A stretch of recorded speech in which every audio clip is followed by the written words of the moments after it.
Hello, I have laryngitis today and for the last 4 days. I hope you can still kind of understand what I'm saying, but the captions will be on, so turn those on if it is a problem, and I apologise.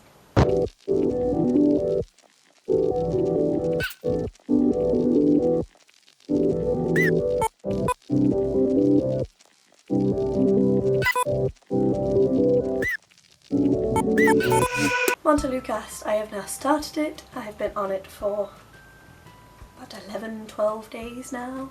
I would have waited until laryngitis went away, but it doesn't seem to be doing that, and it is kind of relevant to this video. Let's start with the pharmacology of Montelukast. Partly because I'm a big nerd and I just think it's interesting. It won't be long, promise. So Montelukast is what we call a leukotriene inhibitor. Basically, it stops the action of leukotrienes. What are leukotrienes? They are a signalling molecule made by leukocytes, which are a type of white blood cell. I like to think of it like a group text. So in the case of cold urticaria, these white blood cells are exposed to the cold and they send out a group text message saying, "Hey guys, it's cold, we should do something about this to protect the body." And this group text goes out to all different types of white blood cells. So for example, when a mast cell receives this group text, this leukotriene, it sends out its own group text to rally the troops, so it draws other white blood cells to the area of cold exposure, and it also causes some localized inflammation, and this inflammation is the reason why we get chest tightness and wheezing on exposure to cold, or in asthmatics, whatever triggers your asthma. This response is the same for asthmatic patients, which is why both asthmatics and people with cold urticaria can both take this drug. And because it works on allergic inflammation, it can also be used to treat allergic rhinitis, which is like allergic sniffles, sinusitis, face pain, and urticaria. I have already got rid of my patient leaflet because I am a chaotic mess. But I have here the side effects, so let me just read these out.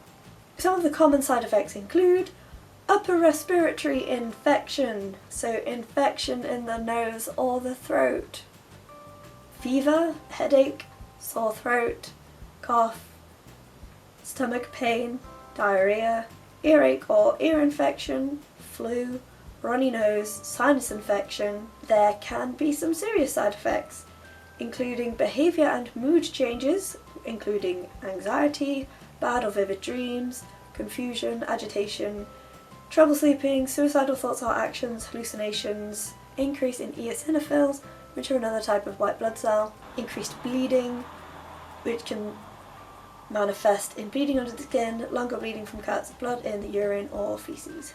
You can also have an allergic reaction from it, and you can also get tooth pain.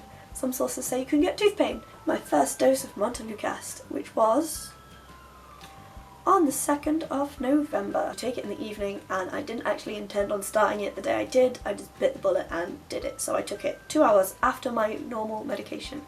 But after that, I mixed it in with my normal evening meds, which I take at 8 p.m. When I woke up the next morning, I was dizzier than I normally am. My anxiety was worse than it normally is. So last week I talked about my anxiety in general and what it's normally like. You can find this video up here or down in the description. And I did say in that video that I was making it to put some context to this video. So my anxiety now, or my anxiety on after my first day of taking Montelukast, was different.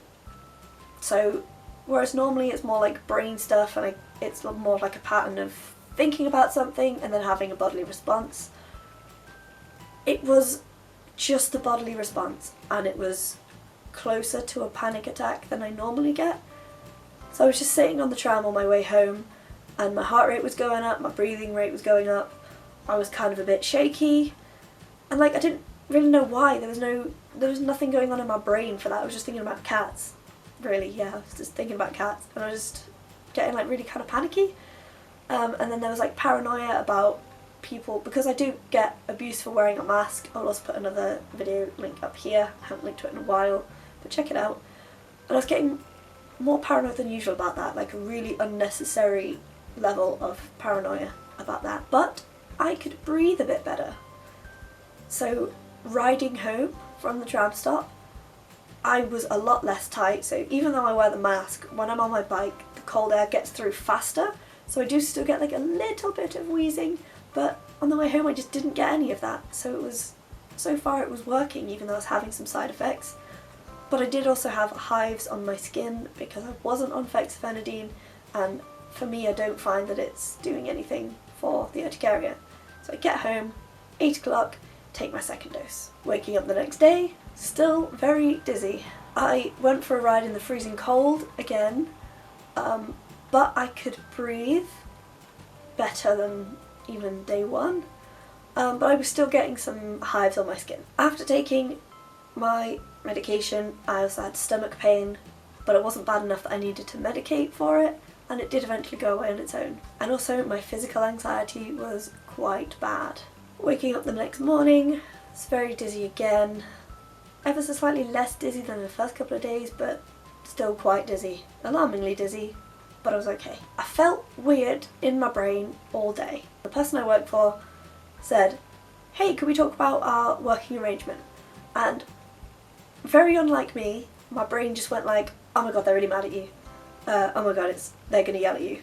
And like, that was so much more of like a hostile response than I would ever normally have. The physical anxiety just came like waving in with that, and it was very, very much unlike me. So it was definitely affecting my mental health, but side effects can go away if you stick with it, so I chose to stick with it. Day 4 was bonfire night, so I can't remember what time I couldn't even remember when I wrote this down, what time I took the medication, and I was suitably distracted from seeing the fireworks, but I just didn't notice any side effects. Towards the end of the evening though, I had quite a bad headache, which I did have to take some paracetamol for, but then I slept.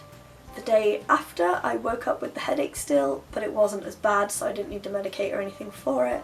I haven't noticed any more episodes of nausea from taking the medication, but I've noticed that when I would normally get nausea, it has been a lot worse.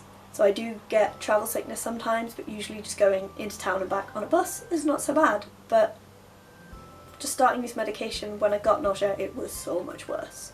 But the brain stuff was starting to calm down, and I could breathe even more. Day 6, I either had a cold or I had cold-like symptoms. It was impossible for me to tell the difference. I woke up the next morning still feeling a bit run down, but not too bad, and I was able to have a really productive day. Next day I felt good, still had some nausea, but I was okay, no noticeable side effects. Very much the same for the next day. On the 11th, which was day 10, I had the onset of a cough and laryngitis. And then on the 12th I had absolutely no voice at all. Awesome. I think that is a side effect of Montelukast because I've never had a cold turn into laryngitis before. One of the reasons why Montelukast can make you more susceptible to getting cold and flu is because it's stopping the response that you would get with invasions, so from allergens, viruses, bacteria, anything. We need that inflammation to help us fight off the infection because it raises the temperature, so you can kind of kill off the disease-causing agent, whatever that might be, bacteria, virus, allergen, you know the drill. And without that, colds can infect you easier, but obviously your immune system can still deal with it, it's just you're not having the recruitment of other white blood cells to come and deal with it, you're not having the inflammation to provide a barrier, and that's kind of why you might get cold and flu. But also there's many other reasons why you might get cold and flu-like symptoms with it, and that's down to increased eosinophils, and there's definitely other diseases and syndromes that can be caused by this medication, which I'm not going to go into now, otherwise we will be here all day. So I can't definitely say it was the pills, but I can say it probably was. That's as far as I've really got up to because I haven't really noticed any more side effects. All the brain stuff's kind of gone. The breathing is good. I can do short trips outside without my mask below 15 degrees, but I can't like go into town and come back and have not had to wear the mask the whole time. I can literally make it to like the co-op, which is like a 5-minute walk, and back. So I'm not seeing that much benefit. I'm going to continue taking it, see if it gets better, see if the side effects improve, and then make a decision whether I'm going to continue doing it. But for now, I don't know. Like, I'm very happy that I can breathe, and it's nice having like a safety net of some more medication to kind of stop the wheezing, so that if for some reason I have to take my mask off, so I'm cycling home and it starts raining and my mask gets soaked, it's going to be okay for me to take it off, and I'm not taking a massive risk by doing that, because drowning through a wet mask is like the least cute way to drown. But also the benefits haven't been massive, and the side effects have so far been quite bad. But they're not terrible, but there's been a lot of them. If I keep getting colds and laryngitis and coughs for like the whole time, I don't know if it's going to be worth it. But if this sort of settles down, I will have no problem continuing to take it. Would I recommend Montelukast for cold urticaria? Definitely recommend giving it a go, but also take into account your own mental health, because that has so far been the scariest symptom, and the one that, if I had known at the start how much it might affect my mental health, I might not have taken it. That is my experience of starting Montelukast, and so far I'm happy to continue taking it. That's kind of where we're going with that. I will update you if I decide not to continue with it, or whether I do continue to take it, but probably won't be its own video, so make sure you are subscribed to my channel to keep up to date with everything that I am posting. And while you're down there clicking that lovely subscribe button, don't forget to like this video and drop a comment below with your experiences of Montelukast, or if you have any suggestions on how to ease laryngitis or get rid of it faster, because I am new. And don't forget to ring that notification bell so you get notified every single time I post a new video. Videos go up every Saturday at 6 PM UK time with at least one bonus video every single month. See ya!